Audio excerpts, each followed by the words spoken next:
Chennai Janasena team వారు ఏర్పాటు చేసిన ఈ సమావేశానికి పెద్దలందరికీ విచ్చేసిన పెద్దలందరికీ టీం సభ్యులందరికీ వేదిక నుండి పెద్దలందరూ కూడా నా ఉదయపూర్వ నమస్కారం.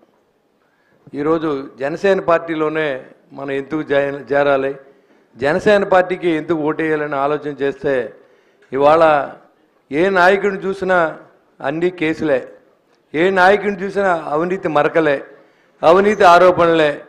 పౌరుండి కూడా పవర్లోకి రాలేనటువంటి పార్టీ ఏమిటో జనసేన పార్టీ. రియల్గా పవర్ ఉన్న పార్టీ మంది, కానీ పవర్లోకి రాలేకపోతున్నాం అనేది బాధ అయితే చాలా ఎక్కువ ఉంది. ఈరోజు చూస్తే అందరూ మాట్లాడుతూ ఉన్నారు, 24 సీట్లే ఇచ్చారు, పవన్ కళ్యాణ్ గారు తప్పు చేశారు, జాతికి అన్యాయం చేశారనే ఈ జాతి నాయకులందరూ నేను అడుగుతూ ఉన్నా. 2019 సంవత్సరంలో ఇండిపెండెంట్గా 170 స్థానాల్లో పోటీ చేసినప్పుడు మీ జాతి నాయకులు ఏం సమాధానం చెప్తారని అడుగుతూ ఉన్నా. ఒక్కచోట కూడా పవన్ కళ్యాణ్ గారిని నెగ్గించుకోలేని సమయంలో మనం ఏం చేసాం అనేది ఒకసారి ఆలోచన చేస్తే మన నాయకుడి ఆలోచనకి ఒక ఆంతర్యం మనకు దొరుకుతుందని చెప్పి నా ఆలోచన. ఇవాళ ఆ ఓటమి భారాన్ని భరించిన వాళ్ళు నేను కూడా ఒకటి ఉన్నా.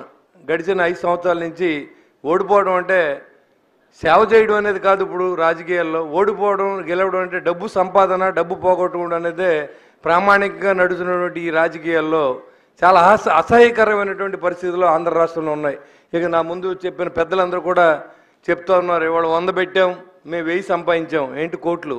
అంతేగాని మేము వచ్చి బిజ్జీ కట్టించాం, మంచి నీళ్లు ఇచ్చాం, తాగునీళ్ళు ఇచ్చాం, లేకపోతే మేము పార్కులు డెవలప్ చేసాం, ఆహ్లాదకరమైన వాతావరణాన్ని ఇచ్చాం అని ఆలోచన లేనటువంటి దురదృష్టకరమైనటువంటి పరిపాలన జరుగుతున్నప్పుడు ప్రజలందరి దృష్టి కూడా ఇవాళ మనం ఎక్కడున్నప్పుడు కూడా మనం మాతృ దేశం ఆంధ్ర రాష్ట్రం, మరి అక్కడ ఉన్నటువంటి పెద్దలు చాలామంది ఇక్కడికి వచ్చి ఆ రోజు ఉమ్మడి రాష్ట్రంగా ఉంది, ఇది కూడా ఆంధ్ర రాష్ట్రం కిందే మనం లెక్కేయచ్చు. ఆ రోజు మీరు వచ్చిన సందర్భంలో ఇక్కడ ఇది కూడా మన రాష్ట్రం, తెలుగు రాష్ట్రాల్లో మరి ఇవాళ హైదరాబాద్ ఎలా అయితే ఇడిపోయిందో అంతకు ముందుగా మన తమిళనాడు నుంచి ఇడిపోయిన సందర్భం మనకు తెలుసు. మరి అలాంటప్పుడు ఇక్కడ స్థిరపడినప్పుడు కూడా ఆంధ్ర రాష్ట్ర రాజకీయాల మీద మీరు దృష్టి పెట్టి, దీంట్లో మధ్యతరగతి కుటుంబాల వాళ్ళు ఉన్నారు, లక్షలు సంపాదించే వాళ్ళు ఉన్నారు, కాంట్రాక్టర్లు ఉన్నారు, ఇండస్ట్రియలిస్టులు ఉన్నారు, జర్నలిస్టులు ఉన్నారు, డాక్టర్లు ఉన్నారు, అందరూ కూడా మేధావులంతా కలిసి ఈరోజు మాతో సమయాన్ని ఇచ్చి ఇక్కడ అందరూ కలుద్దాం, మా వంతు సాయాన్ని జనసేన పార్టీకి మేము అందిస్తాం, మీ వంతు సాయం ఓటు. ఆ ఓటు అనే దాంతో అక్కడ ఉన్నటువంటి దురదృష్టకరమైన పరిపాలనని, దుర్మార్గ పరిపాలనని ఇవాళ ఇంటికి పంపించవలసిన అవసరం ఉంది. మన నాయకుడు ఒక ధర్మయుద్ధం చేస్తూ ఉన్నాడు. ఇవాళ మన నాయకుడికి చెప్పడానికి ఏం మచ్చలేదు. మరి ఉన్న నాయకులు ఎవరన్నా గర్వంగా చెప్తాము, మా నాయకుడు ఎవరంటే పవన్ కళ్యాణ్ అని. ఇవాళ మీ ముందు నేను నిలబడి మాట్లాడుతున్నానికి కారణం ఏంటంటే పవన్ కళ్యాణ్. నేను మున్సిపల్ చైర్మన్గా నెగ్గినప్పుడు కూడా నేను ఇలాంటి సభలకి అన్ని చోట్లకి నేను వెళ్ళలేదు. నేను జనసేన పార్టీలో ఓడిపోయిన అంతకన్నా ఎక్కువ గౌరవాన్ని పొందినంటే దానికి కారణం పవన్ కళ్యాణ్ గారు. అది నేను గర్వంగా చెప్తాను ఎక్కడైనా. ఇప్పుడు ఎవరిలో కొన్ని లోపాల్లో మనం వెతికితే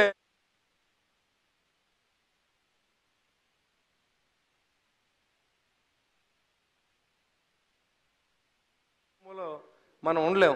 కాబట్టి ఈరోజు నిన్న జరిగిన సందర్భం మనం చూసాం, చాలామంది సోషల్ మీడియాకి రావడం, మరి మాట్లాడే వక్తలందరికీ నేను చెప్తా ఉన్నా, 2019లో మేము ఏకాగ్గా మిగిలిపోయి ఓడిపోయి ఇళ్లలో ఉన్నప్పుడు మీరు మాకు చేసిన ఓదార్పు ఏంటని మేము అడుగుతూ ఉన్నాం. ఈరోజు దానికి సమాధానం చెప్పగలరా మీరందరూ అని అడుగుతూ ఉన్నాం.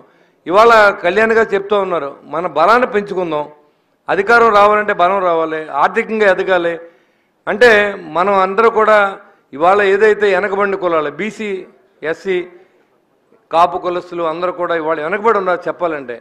మరి అలాంటి కులాలన్నింటికి రాజ్యాధికారం రావాలి. రాజ్యాధికారం రాకపోతే ఏ కులం అయినా ఏదైనా అంతరించిపోద్దని చెప్పి అంబేద్కర్ గారు చెప్పిన విషయాన్ని మనం గుర్తుపెట్టుకోవాలి. 5-6% ఉన్న కులాలన్నీ రాజ్యాలను వెళ్తాం, కోట్లాది రూపాయలు సంపాదించడం, వాళ్ళే పెత్తందారీ వ్యవస్థని ఈ ఆంధ్ర రాష్ట్రం మాది, మేము మీకు ఆ పరగణ ఇస్తాం, మీకు ఇన్ని సీట్లు ఇస్తాం అనే విధంగా ఈ రాష్ట్రం ఉంటే దురదృష్టంగా నేను భావిస్తున్నాను. అలాంటి రాజకీయాల్లో ఉండాలంటే అసహ్యంగా కూడా ఉంది నాకు. ఇవాళ చెప్పాలంటే మనస్ఫూర్తిగా చెప్తా ఉన్నా, మేమైతే వచ్చింది కళ్యాణ్ గారు వచ్చిన ఉద్దేశంతో ఏదైతే సేవ చేయాలని రాజకీయాల్లోకి ఆయన రావడం జరిగింది. 2009 సంవత్సరంలో రాజకీయాల్లోకి వచ్చి యువరాజ్యం పేరుతో ఆయన స్థాపించిన తర్వాత వాళ్ళ అన్నగారు వెళ్ళిపోయినప్పుడు కూడా మన నమ్ముకున్న సైనికుల కోసం మనం నిలబడాలని ఈరోజు జనసేన పార్టీని నిలబడున్న వ్యక్తి పవన్ కళ్యాణ్ గారు. అవునా కాదు మీరు అర్థం చేసుకోండి. ఇవాళ లక్షల కోట్లు ఉన్న వ్యక్తులతో పోటీ పడతా ఉన్నాం మనం. మన దగ్గర ఏమి లేకపోయినా మనం చూసి భయపడతా ఉన్నారు. దానికి కారణం పవన్ కళ్యాణ్ గారి వ్యక్తిత్వం, నిజాయితీ. ఇవాళ మీరు చెప్తా ఉన్నారు, మీ దగ్గర మాట్లాడితే పిఎం దగ్గరికి వెళ్ళినా పవన్ కళ్యాణ్ గారు ఎలా ఉంటారు, రాయల్గా ఉంటారో మీకు తెలుసు. ఇప్పుడు ముఖ్యమంత్రి వెళ్తే ఎలా కూర్చుంటాడో కూడా మీకు తెలుసు. ఎందుకు కూర్చుంటాడంటే, అయ్యా పోలవరం ప్రాజెక్టు పక్కన పెట్టండి, మా అన్నను మాత్రం అరెస్ట్ చేయకండి, అయ్యా నన్ను మాత్రం అరెస్ట్ చేయకండి, వీలున్నంత వరకు కేసులు తగ్గించండి, నేను రాష్ట్రాన్ని దోచుకుంటాను మీరు చూస్తూ ఉండండి, కాబట్టి మీ వెంకటేశ్వర ఫోటో ఇస్తాం, లడ్డూలు ఇస్తాం, మీకు కావాలంటే డబ్బు ఇస్తాం, కానీ మమ్మల్ని మాత్రం ఏం చేయకండి, మా రాష్ట్రానికి ఏం వద్దు, పోలవరం వస్తే రైతులు బాగుపడతారు, మా మాట వినరు, మేము ఇచ్చిన ఉచితాలు వాళ్ళు తీసుకోరు, కాబట్టి రైతులకు మేమేం చేయలేము. అదే ఉద్యోగ క్యాలెండర్ ఇచ్చారనుకోండి, మీరు ప్రత్యేక హోదా ఇచ్చారనుకోండి, మా వాళ్ళంతా సంపన్నులు అవుతారు, తల్లిదండ్రులంతా ఎవరి మాట వినరు, మేము ఇచ్చి 10-15 వేలు కానవు, కాబట్టి మా రాష్ట్రంలో అందరినీ కూడా భేదవారిని చేయండి బాబు మహాప్రభు అని చెప్పి ప్రధానమంత్రి అయినటువంటి ముఖ్యమంత్రి ఎవరిని ఉంటే అది జగన్మోహన్ రెడ్డి అని ఖచ్చితంగా చెప్పగలను. మీరు కాబట్టి ఆలోచించండి, నేను చెప్పిన యాంగిల్లో మీరు ఆలోచించండి ఒకసారి. రాష్ట్రం సంపన్నంగా ఉంటే ఒక నెలకి ఒక కుటుంబంలో 50,000 సంపాదింతే నువ్వు ఇచ్చి 15,000 ఎవరికి కావాలరా ముఖ్యమంత్రి నేను అడుగుతావు, నువ్వు సమాధానం చెప్పు. నువ్వు 15,000 ఇస్తే ఆంతదా, నెలకి 50,000 సంపాదించి కుటుంబాన్ని నువ్వు 10,000 ఇచ్చి ముష్టి కావాలా అని అడుగుతా ఉన్నావు. ఇవాళ ఆంధ్ర రాష్ట్రానికి అన్యాయం జరుగుతుంది. ప్రత్యేక హోదా ఇస్తే కొన్ని వందల ఇండస్ట్రీస్ వస్తాయి, వచ్చినప్పుడు దాంట్లో ప్రతి కుటుంబానికి ఒక ఉద్యోగం ఉండి మాకు ముష్టి వద్దు, మాకు కావాల్సింది స్వతంత్రంగా మేము బతికే అవకాశాన్ని ఇమ్మని చెప్తున్నాం. ఇవాళ రాష్ట్రానికి చూస్తే రాజధాని లేదు. ఇవాళ మీరు తమిళనాడు ఉండాలి, మీరు రాజధాని ఏదైనా అడిగితే పిల్లలు ఎవరైనా కోచింగ్ చేస్తే ఆడు కర్నూలుని రాస్తే ఫెయిల్ అయిపోతాడు, అమరావతిని రాస్తే ఫెయిల్ అయిపోతాడు, వైజాగ్ అని రాస్తే ఫెయిల్ అయిపోతాడు. మరి ఎక్కడ రాయాలంటే రాష్ట్రానికి రాజధాని లేకుండా ఎక్కడ ఏదని చెప్పుకుంటాం మేము. ఇక్కడికి వచ్చి మీకుంటే మా చెన్నై రాజధాని అని చెప్తారు, ఆంధ్రాలో ఉన్నవాడిని అడిగితే ఏం చెప్తారని అడుగుతాం. ఇక్కడ పెద్ద మనుషులు కూడా ఆలోచన చేయండి ఒకసారి. అలాంటి దురదృష్టకరమైన పరిపాలనని అంతమొందించడానికి అన్నీ తగ్గి ఎక్కడ తగ్గాలో తెలిసిన వ్యక్తి పవన్ కళ్యాణ్ గారు, ఎక్కడ నెగ్గాలో తెలిసిన వ్యక్తి పవన్ కళ్యాణ్ గారు. కాబట్టి దాన్ని మనం ఉదాహరణ తీసుకుందాం. ఆ ఉద్దేశంతోనే ఇవాళ మా 28వ తారీఖు మా ఊరిలో బహిరంగ సభ ఉంది. ఇక్కడ ఉన్న మిత్రులందరూ కూడా రావచ్చు, మీ అందరూ కూడా పాసులు అరేంజ్ చేస్తాం. ఎందుకంటే మీకున్న చుట్టాలు బంధువులు ఉన్న వాళ్ళందరినీ కూడా తీసుకురండి. మరి పవన్ కళ్యాణ్ గారు ఒక ధర్మయుద్ధం చేస్తూ ఉన్నారు. ఇవాళ ఎందుకు మనకు సపోర్ట్ దొరకట్లేదు? కేసులున్నా డబ్బులున్నా మీరు 1 ఎకరం 2 ఎకరాలతో స్టార్ట్ చేసిన వ్యక్తులు 1000 ఎకరాలు కొన్నారు. 2004లో జగన్మోహన్ రెడ్డి ఆస్తి 50 లక్షలు, ఇవాళ చూస్తే లక్షల కోట్లు. మీకు ఎక్కడి నుంచి వచ్చింది ప్రజాధనం కాకుండా? మీరు సారా అమ్మి సంపాదించారా? మీరు లేదా ఇసుక అమ్మి సంపాదించారా? మైన్స్ అమ్ముతూ ఉన్నారా? గంజాయి అమ్ముతూ ఉన్నారని అడిగితే సమాధానం చెప్పలేక మరి డిబేట్లో కూర్చుంటే వాళ్ళ పవన్ కళ్యాణ్ భార్య గురించి మాట్లాడతారు, లేదా పవన్ కళ్యాణ్ వ్యక్తిగతం గురించి మాట్లాడతారు. అంటే టాపిక్ డైవర్షన్ తప్ప వాళ్ళకి సమాధానం చెప్పలేని శాతగాని దద్దమ్మ ప్రభుత్వం జరుగుతుంది అక్కడ. అలాంటి చోట మన ఆంధ్రులు అని గర్వపడి చెప్పుకోవాలంటే మన రాష్ట్రం ఉన్న దుస్థితిని ఏం చెప్పుకుంటాం మనం? ఆంధ్ర రాష్ట్రంలో పుట్టినోళ్ళు ఒక జైలుకి వెళ్ళి వచ్చిన వ్యక్తికి 18 ఏళ్ళు జైలు శిక్ష అనుభవించిన వ్యక్తికి ఇవాళ పట్టం కట్టే ముందు ప్రజలు కూడా ఆలోచన చేయాలి. ఇవాళ నాయకులు తప్పు పడుతూ ఉన్నారు, పవన్ కళ్యాణ్ తప్పు పడుతూ ఉన్నారు. మీరు మూర్ఖులరా, మీరు దొంగలకు ఓట్లేసి నెగ్గించిన రాష్ట్రం కొల్లగొడుతూ ఉంటే దాన్ని అడ్డుకున్నటువంటి వ్యక్తి పవన్ కళ్యాణ్. దానికి సపోర్ట్ చేయవలసింది పోయి మళ్ళీ మీరు పోస్టులు పెట్టి తూట్లు పడుతూ ఎంతవరకు కరెక్ట్ అని మేము అడుగుతూ ఉన్నాం. ఇవాళ మేము చెప్తాం, ఎదురుదాన్ని మేము కూడా చేయగలం. మీరు ఎన్నుకున్న వ్యక్తులు ఎవరు? ఆంధ్ర రాష్ట్ర ప్రజలు అన్నమే తిన్నారని అడుగుతూ ఉన్నా. ఇవాళ ఎవరిని ఎన్నుకున్నారు మీరు? జగన్మోహన్ రెడ్డి వ్యక్తిత్వం ఏంటి? వాళ్ళ బాబాయ్ మర్డర్ కేసులో ఎందుకు ఈ రోజు వరకు విచారణ చేయలేకపోయాడు? అంత సొంత జైలు ఎందుకు ఈ రోజు వరకు ఆస్తి పంచలేదు అని అడిగితే సమాధానం చెప్పలేనటువంటి ముఖ్యమంత్రి ఇవాళ మళ్ళీ వైనాట్ 175 ఉంటున్నాడు. అంటే రాష్ట్రంలో లంచగొండల రాజకీయ నాయకుల ప్రజలు అనేది కూడా ఆలోచించి మనందరూ గైడెన్స్ ఇవ్వాలి, చెప్పాలి. ఒరే బాబు, 1000 రూపాయలతో దేశ రాతను మారుతున్నారు, రాష్ట్రం రాత మారుతున్నారు, నెక్స్ట్ జనరేషన్ శూన్యం అయిపోతూ ఉంది. ఇవాళ మీరంతా ఉన్న ఊరిని వదిలి, తల్లిదండ్రులను వదిలి, భార్య బిడ్డలను వదిలి చెన్నైలో 5,000కి 10,000కి ఉద్యోగాలు చేసిన వాళ్ళు కూడా ఇంకా ఉన్నారు. మీరంటే డబ్బులు ఉండొచ్చు. అలాంటి వాళ్ళు ఎందుకు వస్తారు ఇక్కడికి? ఆంధ్ర రాష్ట్రంలో అడుగు తినే పరిస్థితి వచ్చింది కాబట్టి దాన్ని ఆలోచన చేయండి. వాళ్ళని మార్చడానికి ట్రై చేయండి. మేము కోరుకునేది అదే. మీరు మారండి, ప్రజలను మార్చండి, మీ బంధువులు మార్చండి. ఏ ధర్మ పోరాటానికి అయితే పవన్ కళ్యాణ్ నిలబడి ఉన్నాడో ఆ ధర్మ పోరాటానికి మీరు సహాయం చేయమని అడగడానికి మాత్రం మీ దగ్గరికి వచ్చాం. చాలా మంచి శుభపరిణామం.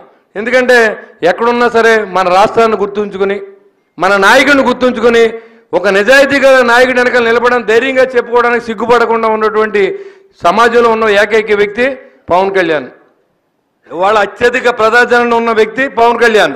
భారతదేశ చరిత్రలో నరేంద్ర మోడీ గారి చరిష్మా ఎంత ఉందో ఇవాళ చెప్పాలంటే పవన్ కళ్యాణ్ గారి చరిష్మా ఎంత ఉంది. ఒక సభ పెడితే ₹1 ఇవ్వకుండా, బిర్యానీ ప్యాకెట్ ఇవ్వకుండా, మందు బాటలు ఇవ్వకుండా ఇవాళ జనం స్వచ్ఛందంగా వచ్చి పార్టీ అంటే జనసేన పార్టీ అని చెప్పడానికి మేము గర్వపడుతూ ఉన్నాం. ఇవాళ మీటింగ్ జరపాలంటే కోట్లాది రూపాయలు ఖర్చు పెట్టిన పార్టీలు ఉన్నాయి. జనసేన మీటింగ్ పెడితే సట్టేజ్కి వస్తాడు జనసైనికుడు. అది జనసేన పార్టీ అంటే. అది గుర్తుపెట్టుకుని మాట్లాడవలసిన అవసరం ఉందని చెప్పుకోండి నేను తెలియజేస్తా ఉన్నా. ఇవాళ అన్నీ మర్చిపోయి ఎవరు నోటుకు వచ్చేటట్టు మాట్లాడతాడు. మేము పార్టీలో ఫోన్లు మాట్లాడితే చిరాకు వస్తూ ఉంది. మీరు ఎందుకు ఒప్పుకున్నారండి? ఆ సీట్లు ఏంటండి? ఒరే లేదురా 175 పోటీ చేస్తాం, డబ్బులే ఉన్నాయి మన దగ్గర, పంపండి, మేమంతా రెడీగా ఉన్నాయి. ఇక్కడ డయాస్ మీద ఒక్కొక్కటి 2 సీట్లు ఇస్తాం, 2 చోట్ల పోటీ చేస్తాం. ఎవడో డబ్బులు ఎవడో సాయం చేయడు, మీటింగ్ రాడు, కానీ ప్రశ్నిస్తారు. తప్పేం కాదు, ప్రశ్నించండి, కానీ అది న్యాయబద్ధంగా ఉండాలి. అరే 2019లో పోటీ చేశాడు కళ్యాణ్ గారు, 2 చోట్ల ఓడిపోయాడు. అరే బొలిసెట్ సీని ఫోన్ చేసి ఈయన్ని ఓడించేసాం. దేనికోసం నిలబడి ఉన్నాం మనం? న్యాయం కోసం నిలబడి ఉన్నాం, నీతి కోసం నిలబడి ఉన్నాం, నెక్స్ట్ జనరేషన్ కోసం త్యాగం చేస్తూ ఉన్నాం. మా కోసం కాదు. మాకేం సంపాదించవలసిన అవసరం ₹1 కూడా ఇంటికి పట్టుకెళ్ళక్కల. 5 సంవత్సరాలు మున్సిపల్ చైర్మన్ చేశా. సిబిఐ ఎంక్వైరీ వేసుకోండి. ఒక 5 పైసలు దాంట్లో ఏమైనా జరిగితే ఉరి తీయమని ఛాలెంజ్ చేశాను ఈ రాష్ట్ర ప్రభుత్వానికి. ఉరి తీయడమే. మీకు ఏమైనా దమ్ము నాయకుడు ఎవడ ఉంటే ఛాలెంజ్ చేస్తాను నేను. ఇప్పుడైనా సరే వైసీపీ నాయకులు రికార్డ్ చేసుకోండి. నన్ను పట్టుకుంటే ₹5 తేడా చేస్తుంటే ఉరి తీసేయచ్చు, అభియోగం చేస్తే ఉరి తీయచ్చు. మీ నాయకుడు చెప్పగలరా? అలాగా మీ నాయకుడు ముఖ్యమంత్రి చేస్తారు, చెప్పగలరా?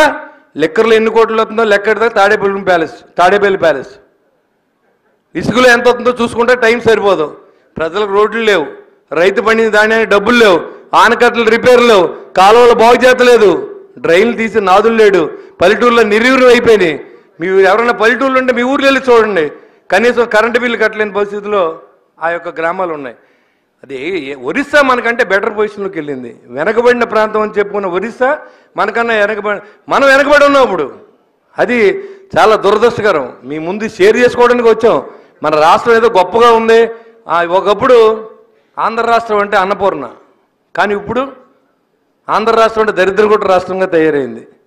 వీళ్ళ ఫ్లైట్లో తిరగడానికి, వీళ్ళ పిల్లలను చూసుకోవడానికి, వీళ్ళు హెలికాప్టర్ తిరగడానికి ప్రజాధనం, ఆ సలహాదారులకి ప్రజాధనం. ఎవడ బాబు డబ్బులు ఇస్తున్నారా మీరు? లక్షల కోట్ల రూపాయలు దోచేసి మీ సలహాదారులకు జీతాలు ఇస్తున్నారు, మీ కుటుంబంలో అందరికీ పదవులు ఇస్తున్నారు, మీ పిల్లల్ని చూస్తాక హెలికాప్టర్లు వాడుతున్నారు. మీకు రక్షణ కోసం 2 హెలికాప్టర్లు కొనుక్కున్నారు దిగిపోయే ముందు 25 కోట్లు పెట్టి. పేదవాడికి తింటాకి తిండి లేదు, నడుస్తాకు రోడ్డు లేదు, తాగడానికి నీరు లేదు. ఇటు పోతూ ఉంటే, ఈ రాష్ట్రం అటు పోతూ ఉంటే దీని మీద స్పందించిన వ్యక్తి పవన్ కళ్యాణ్ అయితే, పవన్ కళ్యాణ్ ప్రశ్నిస్తాక మళ్ళీ సోషల్ మీడియాని మనలో ఒక వింగు పేటీఎం బ్యాచ్ తయారవుద్ది. ఏదో కామెంట్ పెడతాడు, ఆ రోజు నిద్ర పట్టదు.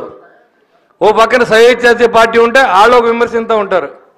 ఒంటరిగా వెళ్ళాలంటే మనకు ప్రశ్నించేవాళ్ళుగా డబ్బు ఇచ్చేవాళ్ళు లేడు. ఇవాళ డబ్బుతో ముడిపడినటువంటి రాజకీయం జరుగుతూ ఉంది. దీనికి అన్నీ మనం ఎన్నిసార్లు చెప్పినా ఎవరికి అర్థం అవ్వదు. ఇవాళ ₹1000 తీసుకుంటాం మానే, జనసేన పార్టీ రూలింగ్లో తీసుకొచ్చి చూపిస్తాం. మీరు డబ్బు ఇస్తాం మానేయండి, 150 సీట్లు మనకు వస్తాయి, వాళ్ళకి కాదు. ఎవరితో పొత్తు లేకుండా మేము చాలాసార్లు ఛాలెంజ్ చేశా. ఎవరితో పొత్తు లేకుండా 170 సీట్లో పోటీ చేస్తాం. మీరు డబ్బు ఇవ్వకుండా ప్రజలను ఓటు అడిగి ఒక దమ్మున్న పార్టీలు ఏమైనా ఉంటే జనసేన పార్టీతో పోటీ పడవచ్చు అని కూడా నేను ఛాలెంజ్ చేస్తా ఉన్నా ఈ వేదిక నుంచి. మీ నాన్న సంపాదించినప్పుడు, ముఖ్యమంత్రి అయినప్పుడు లక్షల కోట్లు సంపాదించి, 1000 ఎకరాలు సంపాదించి, ఇంద్రభవనాలు కట్టి రాజకీయం చేస్తాం గొప్ప కాదు. ఒక కానిస్టేబుల్ కొడుకుగా ఎవరు అండదండలు లేకుండా ఆయన సొంత నటన మీద, అన్నగారు యాక్టర్ అయితే తమ్ముడు అవ్వాలని ఉందా? ఎస్పి బాలసుబ్రహ్మణ్యం గారు మా గొప్ప గాయకుడు, వాళ్ళ అబ్బాయి అన్న మా గొప్ప గాయకుడు అయ్యాడా? అదే సాంప్రదాయం వస్తుందా? వాళ్ళ అన్నయ్య హీరో కాబట్టి ఈయన అయ్యాడే అన్నారు. టాలెంట్ లేకుండా ఎవరన్నా నిలబడగలరా? అది కూడా ఆలోచన చేయకుండా నోటికి ఏది వస్తుంది మాట్లాడమే, ఏది వస్తుంది విమర్శించేయడమే. కానీ వీళ్ళ బతుకేంటో ఒకసారి ఆలోచించాలి, విమర్శించే వాళ్ళు బతుకు కూడా ఆలోచించాలి. మనం ఏ స్థాయిలో ఉన్నాం? పవన్ కళ్యాణ్ మాట్లాడి స్థాయి మందే. సరే, మనలో ఏమైనా విభేదాలు ఉంటే మాట్లాడిన తప్పులేదు. అరే బాబు నువ్వు చేసి తప్పు, అలా కాదు ఇలాగని చెప్తాం. అంతేగాని అసలు ఫోన్లు మాట్లాడితే బండబూతులు రాత్రి నుంచి నిన్నటి నుంచి అసలు ఇక్కడ రావాలో వద్దో తెలియదు. అక్కడ సభ జరుగుతూ ఉంది, మనశ్శాంతి లేదు. ఇలాంటి దురదృష్టకరమైన పరిస్థితి ప్రజలు అర్థం చేసుకుంటలేదు. సరే 2019లో వెళ్ళాం కదా, మేము 170 పోటీ చేసాం కదా, ఓడించారు కదా, చాలాసేపు డిపాజిట్లు లేవు కదా. సరే ఈసారి ఏదో పొత్తుకి అప్పుడు తగ్గలేదు, ఇప్పుడు తగ్గాం, దయించి మమ్మల్ని వదిలేయండి. పవన్ కళ్యాణ్ గారిని ఏమనకండి, మమ్మల్ని కూడా తిట్టకండి. సీట్లు రాని వాళ్ళు ఏమైనా ఉంటే పార్టీ ఆఫీస్కి వచ్చి మాట్లాడుకోండి. ఇంకా చాలా నామినేటెడ్ పదవులు ఉన్నాయని చెప్పి అంటున్నారు, అది కూడా మీరు ఒకసారి తెలుసుకోండి. కాబట్టి దయతో ఆలోచన చేసి మీరందరూ కూడా మీ కుటుంబ సభ్యులు ఎవరైనా ఉంటే అందరినీ కూడా జనసేన పార్టీ కుటుంబాల్లో కలపండి. ఆంధ్ర రాష్ట్రంలో మీ వంతు సహాయాన్ని అందించండి, అది ఓటు ద్వారా అందించండి. మీ సహాయం అంటే మీ డబ్బు మాకు అక్కర్లేదు, కానీ మా ఊరిలో మీ ఓట్లు ఉంటే మాకు జనసేన పార్టీకి మద్దతు ఇవ్వమని చెప్పి మిమ్మల్ని కోరడానికి బిజీ షెడ్యూల్లో కూడా రావాల్సి వచ్చింది. తప్పనిసరిగా మీ అందరూ అర్థం చేసుకుంటారని, ఏదైనా ఎక్కువ మాట్లాడుంటే క్షమించండి. నిజంగా ఆవేశం మనసులో ఉంది కాబట్టి నేను మాట్లాడగలిగాను తప్ప ఇదేదో నేను పై పెదవుల నుంచి మాట్లాడేది కాదు. మీరు ఒకసారి నేను చెప్పింది కూడా ఆలోచన చేయండి, ఇది కరెక్టా కాదా, నేను అన్నది నిజమా కాదా. అది మన రాష్ట్రం, మనం ఉండకపోవచ్చు అక్కడ. మన రాష్ట్రం, మన పిల్లలు, మన జనరేషను ఏంటి, నెక్స్ట్ జనరేషన్ ఏంటి, ఏం చేస్తారు? వాళ్ళు ఇచ్చి 15,000తో బతుకుతామా, 10,000తో బతుకుతాం సంవత్సరానికి? వాళ్ళు ఇచ్చి బియ్యంతో బతుకుతామా అనే ఆలోచన ప్రతి వాళ్ళు ఆలోచించి రాష్ట్రంలో ఉన్న ప్రజలందరినీ సహాయం చేయండి, జనసేన పార్టీకి సహాయం చేయమని చెప్పి పవన్ కళ్యాణ్ గారి నాయకత్వాన్ని బలపరచమని చెప్పి కోరుకుంటూ సెలవు తీసుకుంటున్నా. జై హింద్, జై జనసేన.